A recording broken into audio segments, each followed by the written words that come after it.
bonsoir à tous. Bienvenue sur La Première. Voici les titres que nous allons développer dans ce journal. Après l'accident hier à Faa qui a fait 5 blessés dont 2 graves, la question de la sécurité au travail se pose. La manutention des plaques de marbre nécessite des précautions. La CPS mène l'enquête. L'armée de terre recrute. Plus de 350 Polynésiens s'engagent chaque année. Ce matin, ils étaient 38 à signer leur contrat de 5 ans avant le grand départ pour une première formation de 12 semaines. Le plastique Odyssée sera bientôt dans nos eaux. De passage à Pitcairn, le navire a transbordé des milliers de tonnes de plastique en provenance de l'île d'Anderson sur l'Aranui, également en escale. Un engagement et une aventure écologique à découvrir dans ce journal. La consultation des parents d'élèves sur la réforme des rythmes scolaires en Polynésie s'achève demain. 6 scénarios sont proposés, dont une semaine de 4 jours. Pourquoi cette réforme était-elle obligatoire pour le pays? James O nous livrera son analyse sur le sujet, décryptage dans un instant. Et puis à 3 jours du marathon en Polynésie, la première Tahiti Cadeau va à le portrait ce soir du club de Raiatea mené par Vatea Rupinia, le club Hina Raurea. L'année dernière, l'équipe était arrivée deuxième de la course. Nous vous en parlions hier soir. 5 employés d'une entreprise locale du BTP ont été blessés, dont 2 gravement, par la chute de plusieurs blocs de marbre qu'ils essayaient de déplacer. Le BTP est l'un des secteurs les plus accidentogènes, ce qui a un coût pour la collectivité, mais aussi pour les entreprises. Pour minimiser les risques, pas le choix, il faut investir. On voit cela avec Charlotte Mestre et Mélissa Chong. Cette grosse pince montée sur chariot élévateur permet de manipuler facilement 200 kg de granit. Ailleurs dans les ateliers, en plus de tout l'attirail de base, on trouve une scie montée sur coussin d'air et des tapis roulants. Dans cette entreprise, on a misé donc sur les machines pour réduire le risque d'accident de travail. Un investissement de 300 millions de francs. Mais pour le gérant, l'équipement ne fait pas tout. Il faut toujours un manager qui permet de toujours vérifier qu'ils ont bien le casque, leurs lunettes, les chaussures de sécurité. Et effectivement, un bon manager, généralement, ça tourne bien, quoi. En plus de mettre des vies en danger, l'insécurité au travail représente un coût pour la collectivité.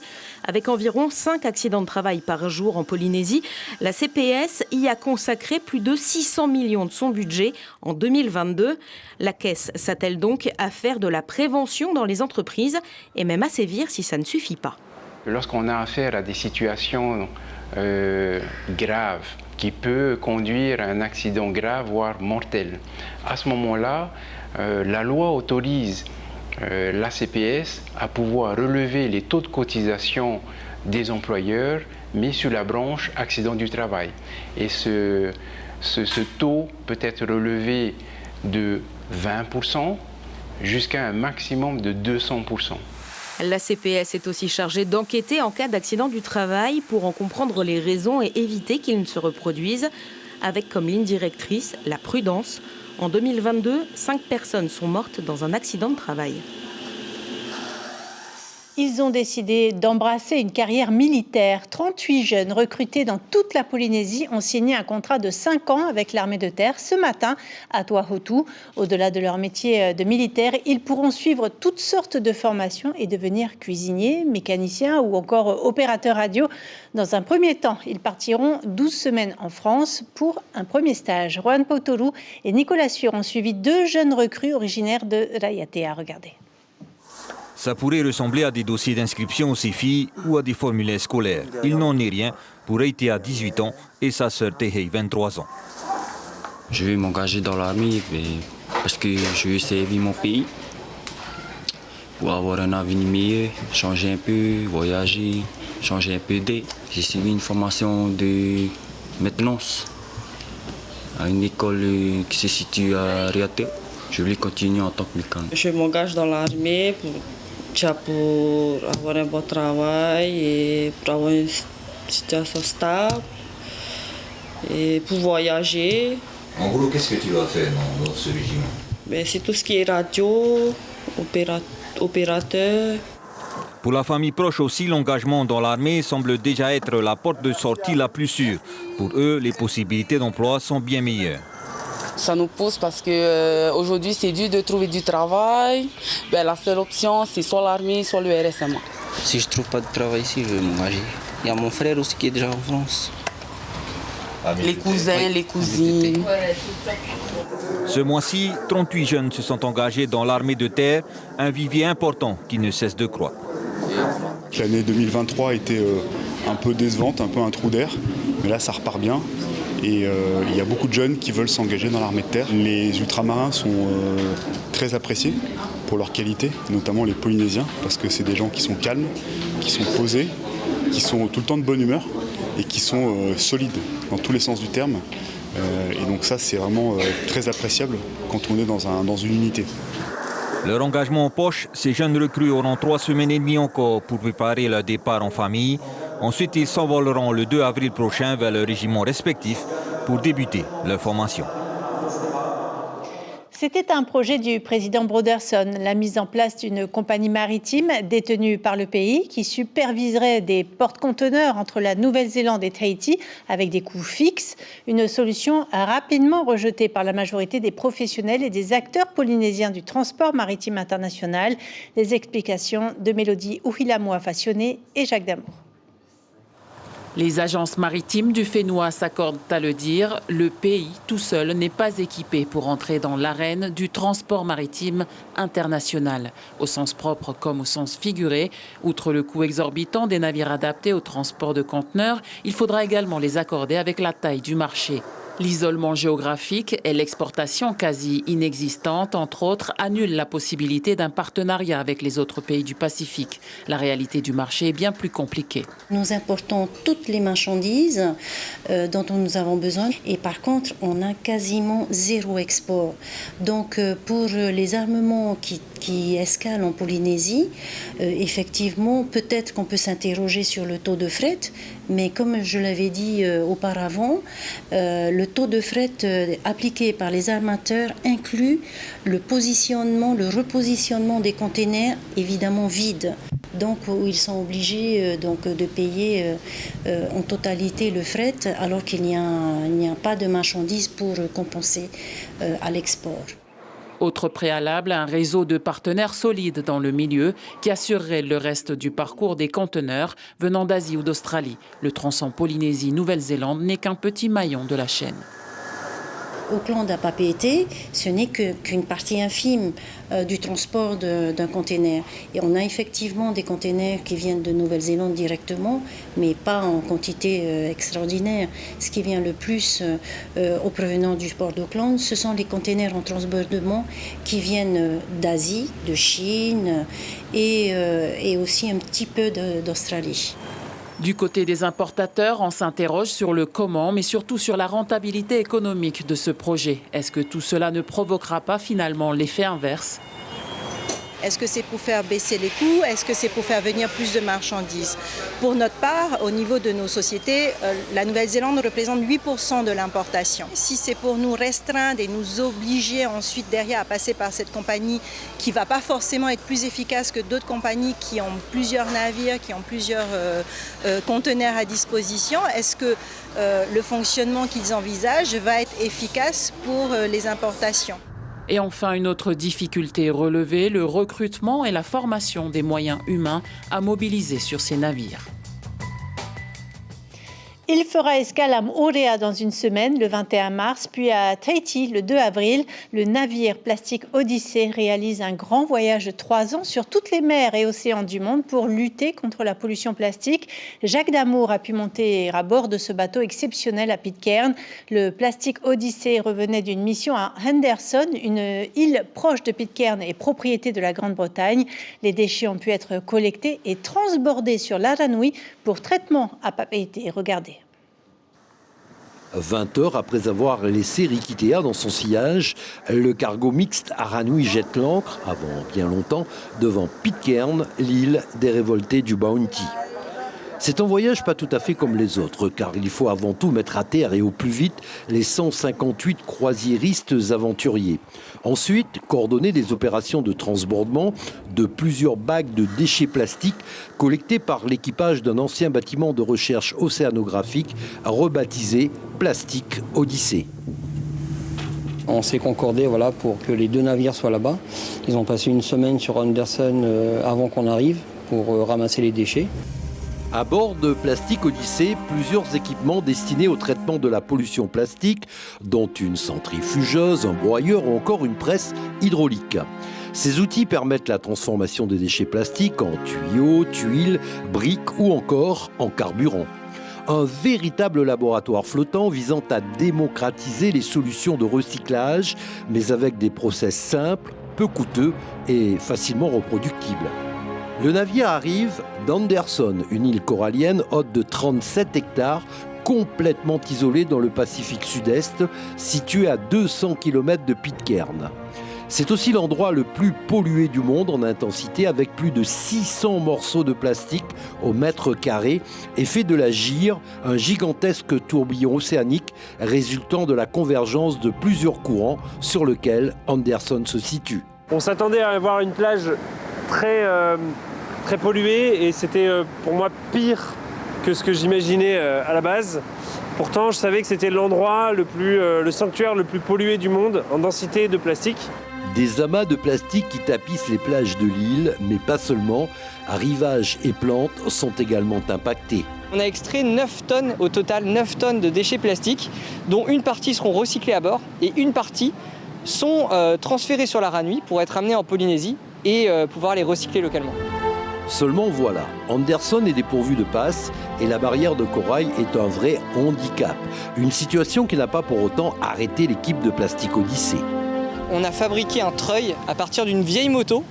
On a enlevé la roue arrière, on a fabriqué un treuil et ça nous a permis de tracter le parachute et de faire voler les déchets dans les airs au-dessus de la barrière de corail. Un retour sur le transbordement. La brigade de marins experts est à pied d'œuvre. Il faut transborder une quinzaine de bagues remplies de déchets. Une opération somme toute routinière pour ces professionnels de la mer, habitués à opérer aux marquises avec des conditions de mer bien plus difficiles. Il n'empêche que les manœuvres sont réalisées avec dextérité et articulées autour d'un processus bien rodé, une opération sans faille. Une partie est partie sur un autre navire là, qui ravitaille Pitcairn et nous, passant là-bas, on s'est concordé pour pouvoir ramener sur Papeete un peu de ce qu'ils ont collecté. Donc on a collecté 15 big bags avec du plastique, ce qu'ils n'ont pas pu retraiter à bord. 90% de la pollution des océans provient d'une trentaine de pays qui n'ont pas les moyens ni les infrastructures de gestion de ces polluants, soit un héritage de 5 milliards de tonnes de plastique. Imaginez un camion poubelle qui décharge l'intégralité de sa benne dans l'océan toutes les 60 secondes. La réforme des rythmes scolaires fait depuis le début de la semaine l'objet d'une consultation citoyenne dans les écoles maternelles et primaires.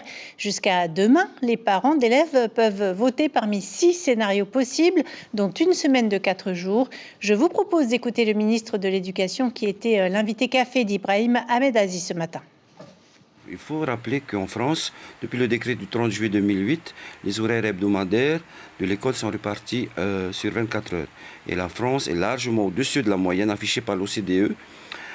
Et il faut savoir que les enquêtes internationales montrent que la réussite des élèves n'est pas corrélée au nombre d'heures, mais plutôt à la qualité de l'enseignement. Et c'est très bien qu'on avance, qu'on prenne en compte le rythme chronobiologique des élèves, puisque je viens d'entendre à l'instant que dans une école, le choix du scénario avec les 5 matinées, je trouve que c'est une bonne idée, notamment lorsqu'on prend en compte le rythme chronobiologique. Évidemment qu'il y a des contraintes pour certains parents qui travaillent, mais ça suppose qu'il y ait une réflexion, mais ça, on pourra se prononcer là-dessus et on pourra apporter des solutions lorsqu'il y aura une concertation avec tous les partenaires, c'est-à-dire la commune et la société de transport notamment.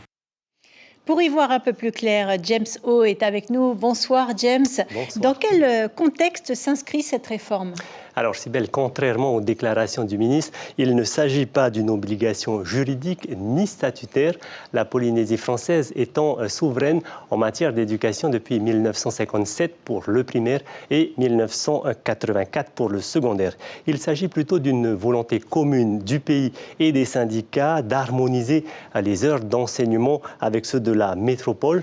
Regardez, en métropole, le nombre d'horaires hebdomadaires en 1969 était de 30 heures puis en 1989 de 27 heures, et enfin en 2008, il a été réduit à 24 heures. Il ne faut pas oublier que les professeurs des écoles en Polynésie sont des fonctionnaires d'État. Sybelle, leur demande est donc légitime au nom de l'égalité de traitement. Mais alors, que vont devenir les élèves pendant les 3 heures où ils ne sont plus avec leurs professeurs? Pour pallier ces 3 heures en moins, le ministère a annoncé donc la mise en place d'activités pédagogiques complémentaires et culturelles dont la responsabilité sera confiée aux communes. Or, les Tavanas sont toujours dans l'attente de précision, notamment sur l'aspect financier, car il faut savoir qu'en France, les communes ont été aidées financièrement par l'État. Le coût de la réforme a été estimé il y a donc plus de 10 ans à 18 000 francs par élève et par an. En Polynésie, à ma connaissance, il n'y a pas eu de chiffrage du coût de la réforme ni de ligne de crédit supplémentaire dans le budget 2024 de la Polynésie pour aider les communes. Alors on parle beaucoup des heures d'enseignement. Qu'en est-il des résultats scolaires, James ? Pour comparer le niveau de connaissance des élèves, 2 études sont souvent citées par la presse et par les politiques, à savoir l'étude internationale TIMSS consacrée aux sciences et aux mathématiques et l'enquête dont a fait allusion le ministre, l'enquête PISA qui évalue le niveau des élèves de 15 ans et mesure donc la performance des systèmes éducatifs des 72 pays de l'OCDE dans la France. Si l'on s'intéresse uniquement aux mathématiques, le score de la France en 2003 était de 502. Puis, jusqu'en 2009, il y a eu donc un palier, année 2009, année de la réforme. On a constaté une chute des résultats en mathématiques pour s'établir à 480 en 2022. Faut-il y voir là, Sybelle, une corrélation? Là, c'est un autre débat.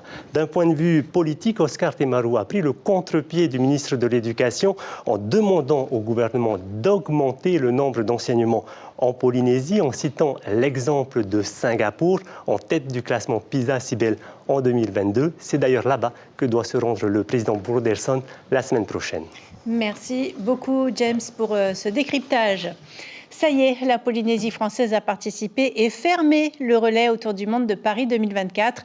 Le passage de témoins s'est fait sur les réseaux sociaux ce matin. Du tombeau du roi au parc Aurei Tinihau, les sports traditionnels ont été mis en avant pendant 1 heure avec 3 porteurs de fruits, 2 V6 et 2 danseurs. Melissa Chong, Juan Potoru. C'est la star de ce défi planétaire, ce témoin symbole d'un parcours sportif et culturel relayé dans 44 pays et territoires d'outre-mer. 8000 personnes au total mobilisées pour l'événement. Pour nos représentants, c'est l'occasion de partager nos valeurs culturelles et sportives. C'est vraiment pour moi un honneur, un immense honneur de pouvoir, représenter ma culture, pour ma part ma danse, la danse tahitienne. C'est un privilège pour moi d'avoir été choisi pour ce rôle. Surtout de représenter notre île, Rurutu. En 24 heures, le défi a atteint son objectif. La Polynésie, dernière étape de ce périple, en ressort plus grandi sur la scène internationale. L'idée du relais du monde, c'était vraiment de pouvoir mettre en valeur nos spécificités culturelles, notre population et nos sports traditionnels. Donc c'est fait, on est content. Les images seront reprises par le comité organisateur de Paris 2024 et donc diffusées sur les réseaux sociaux, donc à échelle internationale. Et c'est vraiment ce qui nous a animés à organiser cette journée aujourd'hui. Avec ce relais de 24 heures, les jalons sont déjà posés pour le prochain relais, cette fois-ci pour la flamme olympique.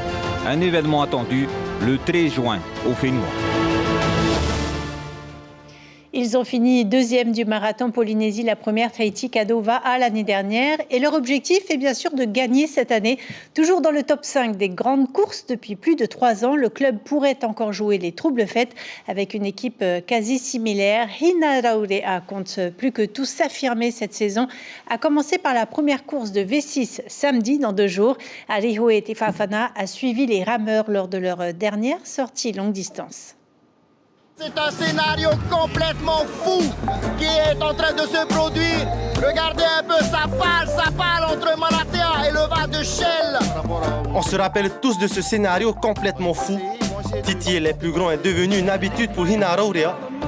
Ce qui paraîtrait comme une recomposition de DTVA fait toujours aussi peur aux ténors de la discipline. 90% de l'effectif, c'est toujours les mêmes bonhommes que l'année dernière. Non, on est serein, on est préparé. Et notre seul objectif, c'est d'arriver à Polynésie première et de bien finir la course, quoi. On a bataillé devant aussi avec les grands, donc ouais, c'est aussi l'objectif du club, hein, c'est d'aller jouer devant. Et ouais, on essaiera de faire mieux encore cette année. Le Tahoe, ça ils connaissent déjà. Cela fait 2 semaines que Hina Raurea a repris les entraînements en V6. Mais individuellement, les entraînements n'ont pas baissé d'intensité. Chacun s'entraîne un peu de son côté, on se prépare physiquement et puis dès qu'il y a les grandes courses comme la Polynésie première ou Hawaii, tout ça, on essaie de se rassembler et puis de faire un peu notre travail d'équipe. Ouais. Hina Raurea compte bien tourner à 12 rameurs.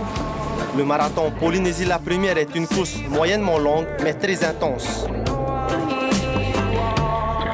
Avec un changement autorisé pour le retour, Vatear Opigna compte bien jouer sur la fraîcheur de ses gars.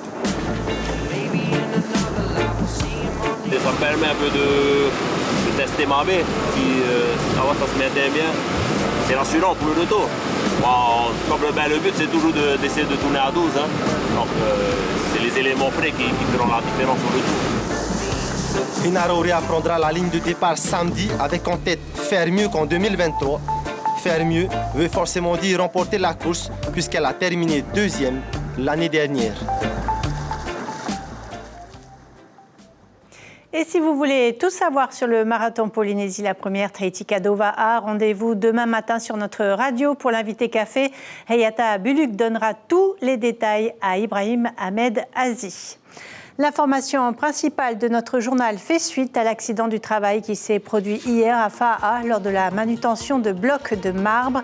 La CPS déplore 5 à 6 accidents du travail par jour. Le BTP est l'un des secteurs les plus accidentogènes, ce qui a un coût pour la collectivité, mais aussi pour les entreprises qui doivent investir pour minimiser les risques. Au programme de votre soirée sur la première, la série Queen Sugar sera suivie du film de Cédric Clapiche, Les poupées russes. À la une de Tahiti Info demain, pas de une ce soir. On arrive donc au terme de ce journal. Merci de l'avoir suivi. Passez une très belle soirée sur la première. On se retrouve demain.